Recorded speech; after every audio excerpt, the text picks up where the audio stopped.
আসসালামু আলাইকুম। আর take help সেন্টারের পক্ষ থেকে আপনাদের সবাইকে আন্তরিক শুভেচ্ছা অভিনন্দন। ওয়েব ডিজাইন টিউটোরিয়াল পর্ব। এই পর্বে আমরা দেখব যে একটি ওয়েবসাইট ডিজাইন করার জন্য এট ফার্স্ট কিভাবে একটি ফোল্ডার ক্রিয়েট করতে হয় এবং ফোল্ডারটিতে কোন এক্সটেনশন ব্যবহার করা হয় সে সম্পর্কে আমরা দেখব।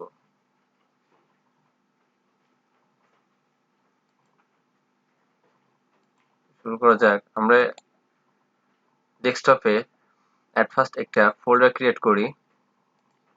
ফোল্ডারটি আমি দিলাম ফোল্ডারটির নাম দিলাম মাই ফার্স্ট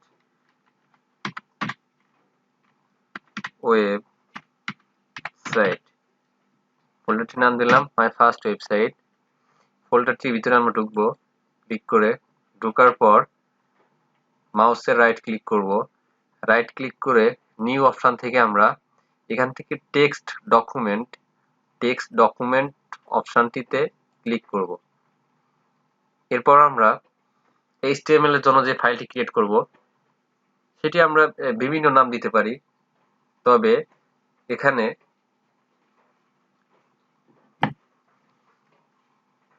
অধিকাংশ ক্ষেত্রে আমরা index.html ব্যবহার করে থাকি। ইনডেক্স ডট এক্সটেনশনটা হবে এক্সটেনশন এখানে আছে txt এক্সটেনশন দিয়ে যদি ফাইলটা ক্রিয়েট করি আমরা, তাহলে আমরা কাজটা করতে পারবো না, কারণ এক্সটেনশন হবে HTML হাইপারটেক্সট মার্কআপ ল্যাঙ্গুয়েজ। এজন্য আমাদের এদিকে খেয়াল রাখতে হবে যে ফোল্ডারটি যখন ক্রিয়েট করব তখন txt অপশনটি বাদ দিয়ে আমরা এখানে লিখব HTML। এরপর আমরা ফোল্ডারটিকে ক্রিয়েট করব। তার আগে ফোল্ডারটি ক্রিয়েট করার পূর্বে আমাদের এখানে are you sure you want to change it, তো এখানে আমাদের ইয়েস বাটনে ক্লিক করতে হবে। এরপর দেখা যাচ্ছে যে আমাদের HTML ফোল্ডার ফাইলটি ক্রিয়েট হয়েছে। তো এই ফাইলটির উপর যে আমরা রাইট ক্লিক করে তার পূর্বে আমাদের ল্যাপটপে বা ডেস্কটপে নোটপ্যাড প্লাস প্লাস এবং যে কোনো একটি ব্রাউজার ইনস্টল থাকতে হবে।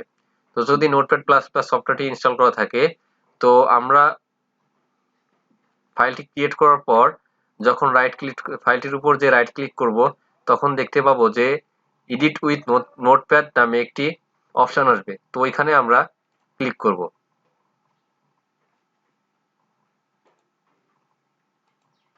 তো ক্লিক করার পর দেখতে পাবো যে আমাদের ইনডেক্স ফাইলটি ওপেন হয়েছে। এই ইনডেক্স ফাইলের ভিতরে আমরা ট্যাগ ব্যবহার করে একটি ওয়েবসাইটের স্ট্রাকচার বা একটি ওয়েবসাইট ডিজাইন করে থাকি। এট ফার্স্ট আমরা যে ট্যাগটি ব্যবহার করে থাকি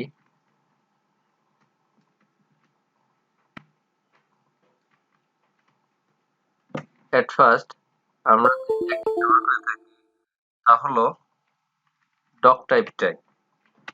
কিবোর্ডে একটু প্রবলেম করতেছে।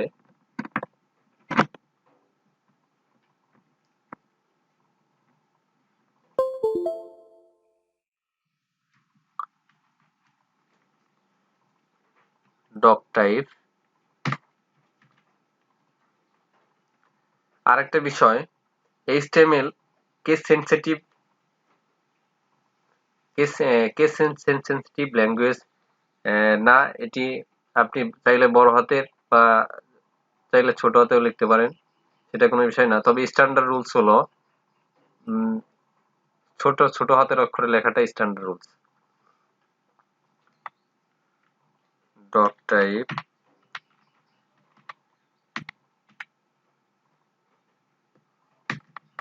ডক টাইপটা আমি একটু বড় হাতে দিই,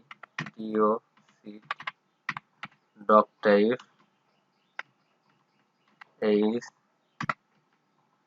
HTML।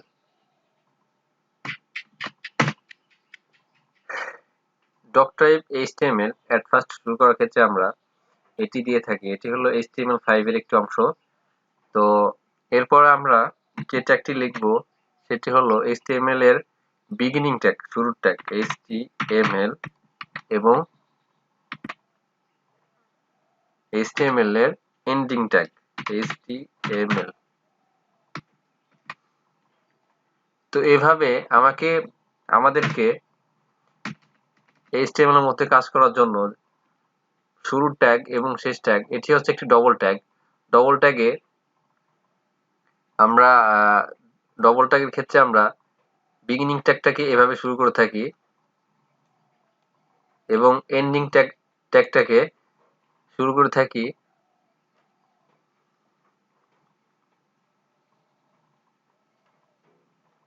স্ল্যাশ ব্যবহার করে।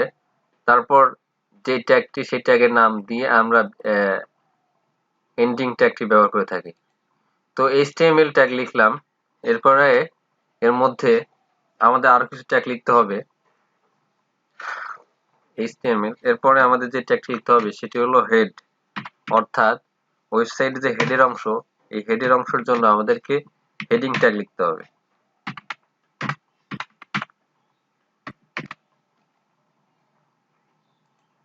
হেডিং ট্যাগের মধ্যে যেহেতু আমাদের ওয়েবসাইটের একটি টাইটেল থাকে, তো সেই টাইটেলটি দেওয়ার জন্য আমাদেরকে টাইটেল ট্যাগ ব্যবহার করতে হয়।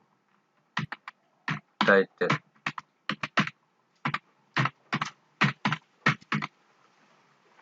টাইটেল ট্যাগের মধ্যে আমরা চাইলে আমাদের ওয়েবসাইটের যে নামটি দিয়ে আমাদের ওয়েবসাইটটি ব্যবহার করব, আমরা সেই নামটি টাইটেল ট্যাগের মধ্যে দিতে পারি।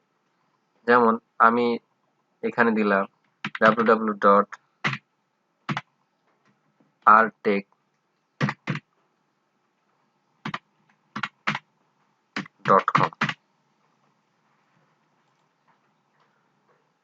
তো এরপর হেড ট্যাগ দেওয়ার পর আমাদের যে ওয়েবসাইট তৈরি করার জন্য বা ওয়েব ডিজাইনের জন্য যে স্ট্রাকচারটি তৈরি করা হয়, সেই স্ট্রাকচারের সমস্ত কাজ বডি ট্যাগের মধ্যে আমরা করে থাকি। এবার আমরা বডি ট্যাগটি লিখব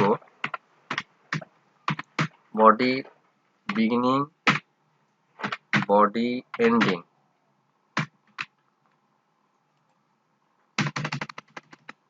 আমাদের ওয়েবসাইট ডিজাইনের যাবতীয় কাজ আমরা বডি ট্যাগের মধ্যে করে থাকি।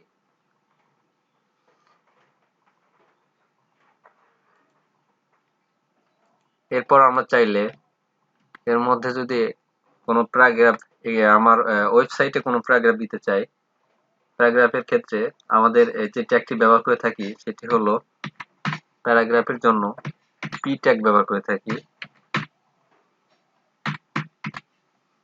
Paragraph tag. এর মধ্যে আমি চাইলে যে কোনো প্যারাগ্রাফ দিতে পারি। আমি দিলাম this is my first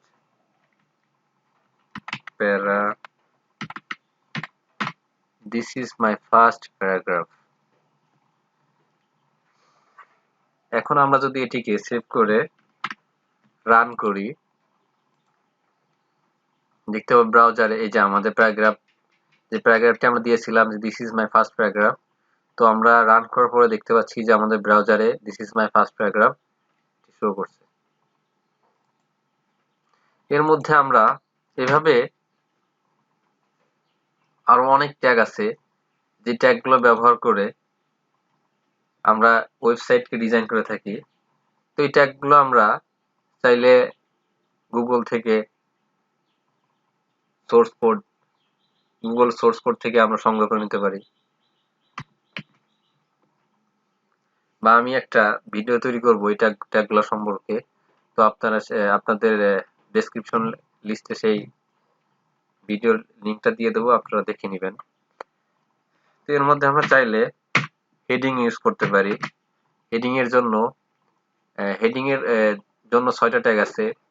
heading tag 1, H1, H2, H3, H4, H5, H6, এভাবে হেডিং এর জন্য 6টা ট্যাগ আছে। তো হেডিং এর বিগিনিং ট্যাগ শুরু করেছি আমরা, এরপর হেডিং এর এন্ডিং ট্যাগ হেডিং 1 দিলাম। এর মধ্যে আমরা চাইলে আমাদের প্যারাগ্রাফের একটা হেডিং দিতে পারি।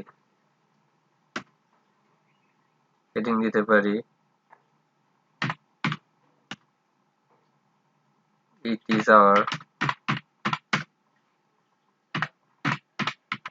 first heading. It is our first heading. তো এখন যদি এটা আমরা সেভ করে রান করি,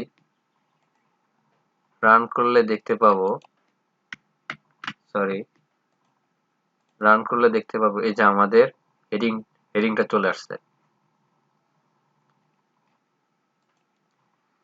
তো এইভাবে HTML এর মধ্যে অনেক ট্যাগ আছে, যেমন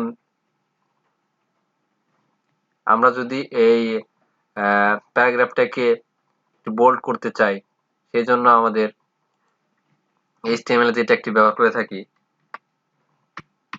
বি ট্যাগ, বোল্ড করার জন্য। যেহেতু আমরা পুরো প্যারাগ্রাফটিকে বোল্ড করব, সেই জন্য আমরা পুরো প্যারাগ্রাফটিকে বোল্ড ট্যাগের মধ্যে ঢুকিয়ে দিলাম। এরপর আমরা সেভ করি। এবার দেখা যাক, রান করি ব্রাউজারে। এই দেখা যাচ্ছে আমাদের প্যারাগ্রাফটি বোল্ড হয়েছে। তো আমি যদি এরপর আমরা যদি চাই যে প্যারাগ্রাফের কিছু অংশকে আমরা কি করব, ইটালিক ফরম্যাটে দেখাবো, সেক্ষেত্রে আমরা ইটালিক এমবেড নামে একটি ট্যাগ আছে, সেই ট্যাগটি ব্যবহার করে আমরা চাইলে প্যারাগ্রাফের যে কোনো অংশ বা হেডিং এর যে কোনো অংশকে আমরা ইটালিক ফরম্যাটে দেখাইতে পারি। দেখি আমাদের প্যারাগ্রাফের কিছু অংশ ইটালিক হয়েছে কিনা। এই দেখা যাচ্ছে মাই ফার্স্ট, এই অংশটুকু আমি ইটালিক ফরম্যাটে দেখানোর জন্য ট্যাগ দিয়েছিলাম। তো দেখা যাচ্ছে যে মাই ফার্স্ট এই অংশটুকু একটু ব্যাকা হয়েছে, ইটালিক ফরম্যাটে দেখাচ্ছে। তো এভাবে আমরা চাইলে, তবে তার পূর্বে এভাবে চাইলে আমরা ইটালিক ফরম্যাটে দেখাইতে পারি। তবে বোল্ড করার জন্য পূর্বে আমাদের বি ট্যাগ ব্যবহার করা হতো, কিন্তু HTML5 এ বি ট্যাগকে বাদ দিয়ে এখানে স্ট্রং নামে একটি ট্যাগ আছে, সেই ট্যাগটি ব্যবহার করা হয়। স্ট্রং ট্যাগটি ব্যবহার করা হয়।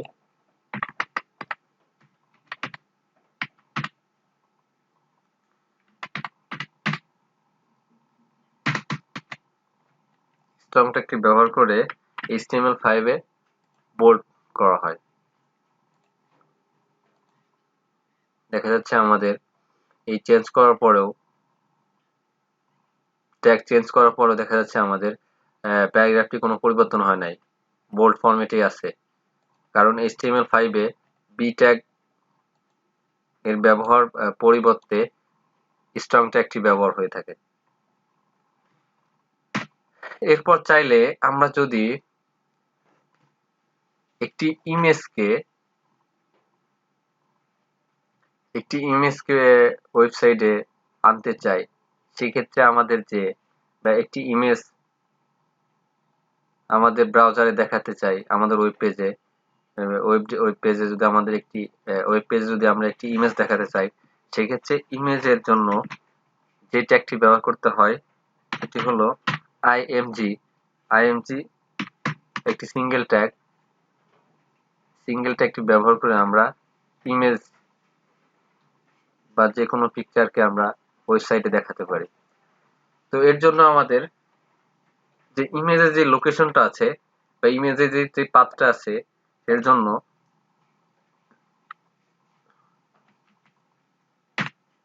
সেই লোকেশনটাকে আমাদেরকে দেখিয়ে দিতে হবে।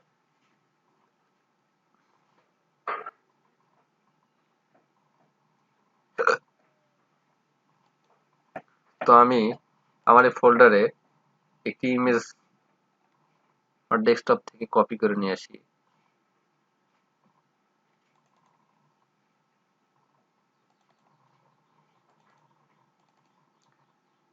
ব্যাকগ্রাউন্ড থেকে, কারণ আমি এই ইমেজটাই এখান থেকে কপি করে নিয়ে আসি।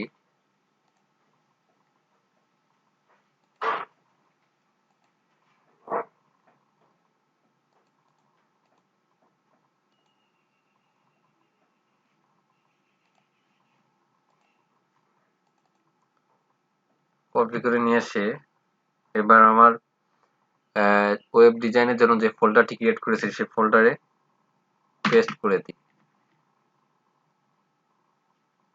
যেহেতু পিকচারটির নেম অনেক বড় বা হিজিবিজি, সেজন্য আমি নামটাকে শর্ট ফর্মে সেভ করি।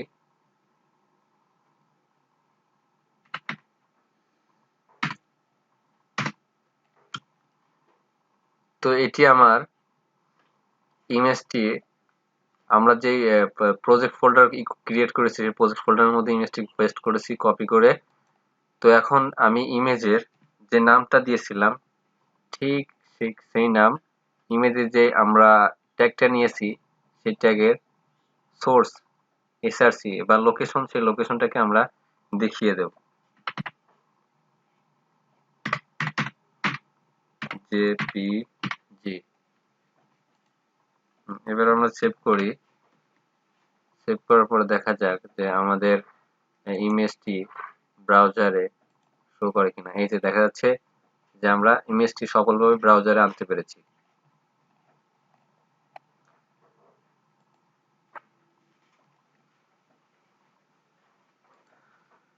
এরপর আমরা যদি চাই যে ইমেজটিকে লিঙ্ক করাবো বা ইমেজের উপরে ক্লিক করব, ওইখানে এই ইমেজের সাথে যে লিঙ্কটা দিয়ে দেব, ইমেজের উপর ক্লিক করলে সেই লিঙ্কে চলে যাবে। তার জন্য আমরা যে ট্যাগটি ব্যবহার করে থাকি তাকে বলে অ্যাঙ্কর ট্যাগ। লিঙ্ক করানোর জন্য যে ট্যাগটি ব্যবহার করা হয় সেটিকে বলে অ্যাঙ্কর ট্যাগ।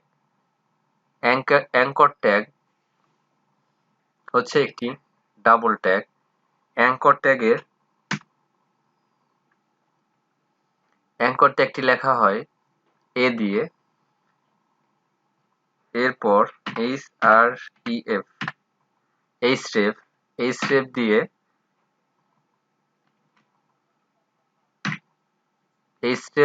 দেওয়ার পরে ইকুয়াল চিহ্ন দিয়ে ডাবল কোটেশন দিয়ে এর মধ্যে আমরা যেই লিঙ্কটা দিব, লিঙ্কটা দেওয়ার নিয়ম হলো http //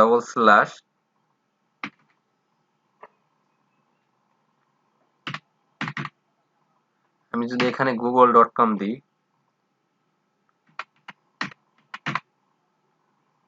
google.com, তো এরপর আমাদের যে জিনিসটা খেয়াল রাখতে হবে, এটাকে ক্লোজ করে দিতে হবে। বিগিনিং ট্যাগটাকে ক্লোজ করে দিতে হবে। এরপর বিগিনিং ট্যাগ এন্ডিং ট্যাগটা ক্লোজ করতে হবে। এবার যদি আমরা সেভ করি, সেভ করে রান করি,